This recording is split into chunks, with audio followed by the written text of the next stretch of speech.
Everyone, today I'm going to be breaking down Led Zeppelin IV and ranking all of the songs in order from my least favorite to my favorite.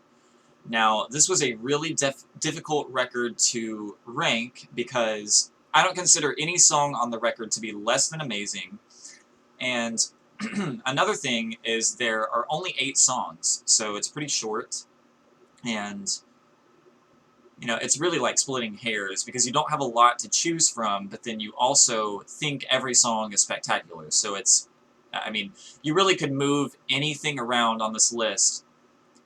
Like if you made your own personal list and yours was completely different than mine, I would still agree with you. I would still understand where you were coming from because it was just almost impossible for me to rank this record.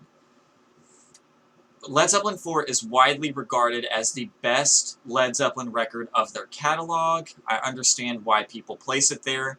I personally like Led Zeppelin III more than Led Zeppelin IV, but I understand why this album has the reputation it has. Like I said, it's full of a lot of the best Led Zeppelin songs. It was pretty much impossible to rank. So let's get on to the list because this is going to be interesting. Last place, at number 8, which, yes, it's last place, but that doesn't mean that it's bad. It's still a great song. I have When the Levee Breaks. Now, the only reason that this song ranks lower on the list for me is because it is a great closer to the record, but for me, it feels as if it's more of an homage to a certain style for Led Zeppelin, which is not a bad thing at all. Of course, it's great when bands do this, and I think Led Zeppelin does it extremely well on this track. It is definitely just a tribute to old blues and like an old country blues feel, which they're very good at doing that, and it really pays off on this song, but because it is more of a tribute to a genre versus a unique Led Zeppelin sound, that's why it ranks last for me. The harmonica playing is incredible on the song. I only learned about 2 or 3 months ago that Robert Plant is actually playing the harmonica on the track. I grew up listening to this record most of my life and never knew that.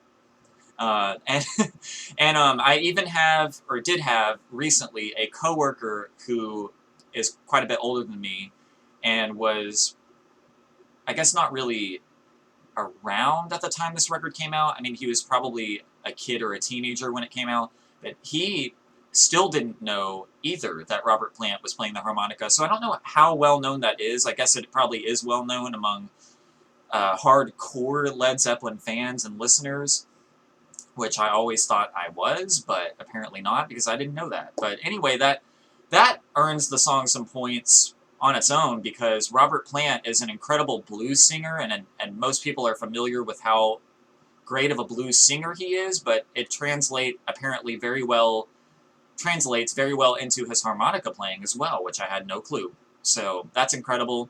The track has an iconic drum sound. John Bonham's drums always sound huge, but on this song, I think they kind of have a legendary status as having sounded even more massive. So yeah, just something about the reverb on the drums in this one, incredible. I don't know what space it was recorded in, but it's fantastic. So it sucks that I have to rank it last, but I think standing next to a lot of the other tracks, it's just a little bit less unique for me.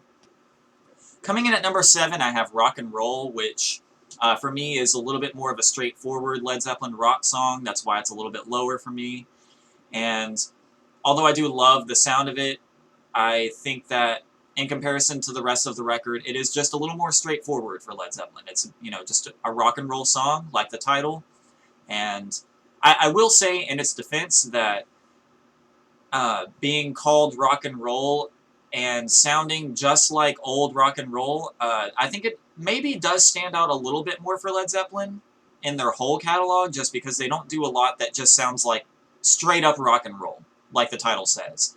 I think more of their songs are hard rock or like a blues rock or psychedelic rock feel, and this one stands out in their whole catalog, I think, for that reason. It's just a rock and roll song, and it's great in its own right for that reason, but on the record, it is one of the less ambitious tracks for me. Coming in at number 6, I have Black Dog, which might seem like a low placement to some people. But the only reason I have it ranked lower, again, is because for me it is a more just straightforward Led Zeppelin rock song. And even though it does have one of the best guitar riffs by the band, I would say, one of the most memorable hooks. Pretty much, if you hear it come on the radio, you know right away what it is because it's just got a legendary status for being so memorable and just a great, straight-up classic rock song. You can't go wrong with it. I never get tired of hearing it, no matter how many times I've heard it. And the only reason it ranks a little bit lower is just, like I said, I think it's a little bit less ambitious on the record, standing next to some of the others, but you can't go wrong with it. It's a great song. Coming in at number 5, I have Misty Mountain Hop, which, to me, this is a moment where Led Zeppelin is doing their regular hard rock formula, but they throw this psychedelic edge in there that makes it stand out. Like, you've got this strange melody in the verses that's almost got like, I'm not sure if it's exactly a chromatic scale. I'd kind of have to think. Yeah, it's got a little bit of a chromatic thing where Robert Plant is going, walking in the park, where it's kind of like ascending on that chromatic scale right there. That makes it very eerie and mysterious for me, and almost kind of foreboding. But the song, it doesn't feel like it's in an eerie atmosphere necessarily. It just feels mystical, I guess is the right word for it. And he's got himself harmonizing on the verses too, which makes it even stranger and more unusual. And yeah, I don't know what else to say other than I think this song is just a standout for the fact that it's got a unique melody choice, and the instrumentation feels a little more psychedelic, and the lyrics are more psychedelic and stand out to me for that reason. So the song is just a trip, and it places a little bit higher for that reason. Coming in at number 4, I have Going to California, which might seem like a high placement just because standing next to everything else on the record, I guess it is the most stripped back of all the songs. But for that reason, I think it pays off. I think this was a bit of a change up on the record, and it stands out because it's the only one that's really got this old folk feel like it, although Battle of Evermore is an acoustic song as well. Going to California just has this nice, stripped back, easygoing acoustic feel to it that's not really matched anywhere else on the record. It almost feels like an old Neil Young song. Robert Plant's vocals are more subdued on this song, more subdued than anywhere else on the record for me, and are just very nice and easygoing to listen to. And it's just very beautiful. It's very beautifully executed. Nothing else really sounds like it in their discography, not quite like this one to me. They have a lot of other acoustic songs, but this one is just special. It's a little bit warmer sounding, although That's the Way from Led Zeppelin III I like that song actually even more, but is another place where it kind of has a sunnier acoustic feel. But yeah, on this record, this is the most, I guess you could say, the softest and most pleasant to listen to moment on the whole record. And for me, that makes it stand out more, so I placed it kind of high. Coming in at number 3, I have The Battle of Evermore, which I just mentioned. And the reason why this one ranks higher than Going to California is because for me, the instrumentation is just more ambitious. You have this mandolin playing that gives it kind of a medieval feel to me. It's a very, very psychedelic song. It has Sandy Denny singing with Robert Plant.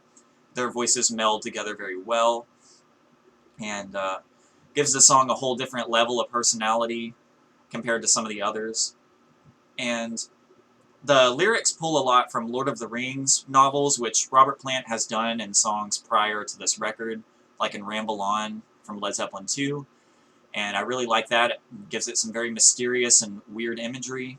And yeah, the ending where it climaxes, like you have this crescendo with all the instrumentation kind of swelling towards the back end of the track, and Robert Plant just wailing over it in this drenched in reverb and delay is a very, very intense moment on the record. I think is one of the best moments on any of their songs in their history as a band. It's just very spectacular, highly emotive, and yeah, I mean, there's not much else I could say to explain to you why it's so great. I think it's pretty self-explanatory, and it's just a standout track. It's ambitious, it's unusual, it's beautiful, and yeah, great song. That's why it places high for me.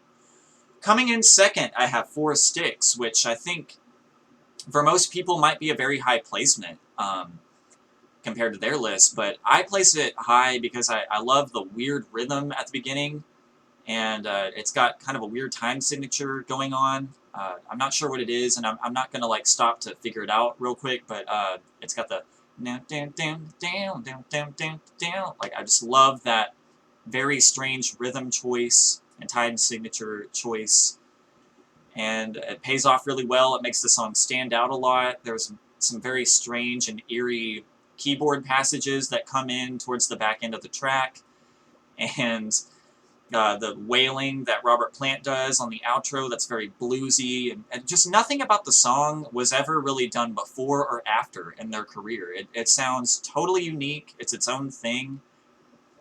Other than Robert Plant sounding the way that he does and being instantly recognizable, I think if somebody else was singing on the track, I wouldn't have a clue who it was, because it just doesn't really sound like Led Zeppelin to me, outside of Robert Plant being the singer. So, yeah, it's a very unique and trippy song. I love it to death. I never get tired of it. That's why it places so high for me.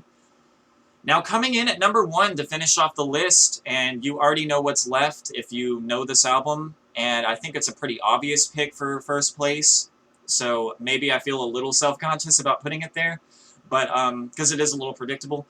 But I picked Stairway to Heaven because, to me, it is a long and winding journey of a song that incorporates every element of what makes Led Zeppelin a great band. It's got a very slow build, which I like. It's like kind of a story being told, which is really nice. This long and winding narrative. You've got it opened, of course, by the acoustic guitar passage that's iconic, and it's got the recorders played by John Paul Jones that are overdubbed. So beautiful, very unique. Nothing else in their discography is like it. You slowly build up with the long and sweeping passage with all the psychedelic imagery spoken by Robert Plant, which I believe I had heard at one time that he wrote all of these lyrics pretty spur of the moment. It was pretty spontaneous, and I find them to be some of his best lyrics. So he tells a story. He uses very descriptive and interesting words throughout all of this passage, and I love it. I think it's completely unique for their discography. And then you reach the point where it breaks into the 12-string guitar solo or part, which is a very colorful and warm and vivid part of the song, and I think stands out in their whole discography as being just a standout moment for them musically. It's not like anything else. And you break into the incredible and legendary electric guitar solo by Jimmy Page, which, I mean, that is legendary across all of classic rock and all of rock music, and period. I mean, it's one of the best guitar solos ever in music history from my perspective. Love it to death. And then you close it out with a nice, just typical classic rock feel, a hard-hitting classic rock song to close it out, or passage rather, to close the song out. And there's nothing wrong with that. I think that's another thing that makes it great, is that they decided to roll in their signature sound with everything else that's going on in this track. And so it's very dynamic, it's very diverse, it's very interesting, and there's nothing else like it in their discography. And it's a long song, too, so you have a long span of time to digest all of this interesting, diverse stuff going on. And so for me, that's why it has a well-deserved place at number 1 on my list. And honestly, if I had to pick, I'd probably put it in the top 5 of Led Zeppelin songs of all time. And although most people would say that, I feel no shame in saying that. I think it deserves its number 1 spot and deserves a spot in the top 5 ever. So that closes out my list, and feel free to discuss in the comments how you would have done the list differently.